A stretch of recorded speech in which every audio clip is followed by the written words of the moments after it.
Mga bro, ito na yung bato na sinasabi ko mga bro, yung may amoy na mga bro.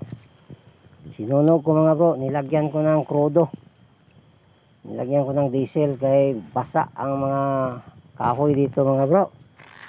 Tingnan ko kung ano to mga bro. Nilagyan ko ng diesel para nga magkuan. Tingnan ko kung ano ba to mga bro, wala bang amoy. Pero hindi naman masyadong umamoy bro.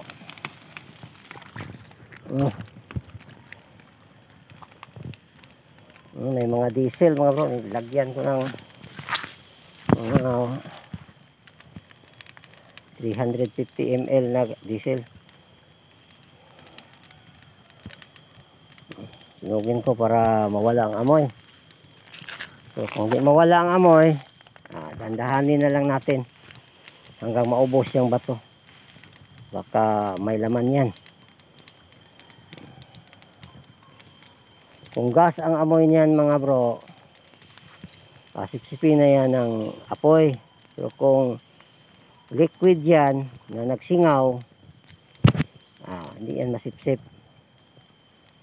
Pero sa tingin ko sa bato, wala namang mga container na nabutang, yung mga maliit na mga sisidla ng ano.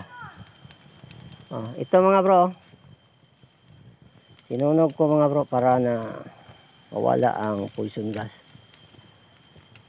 Uy mga bro, parang umuulan mga bro.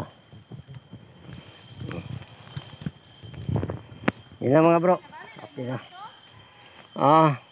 Okay ka bro.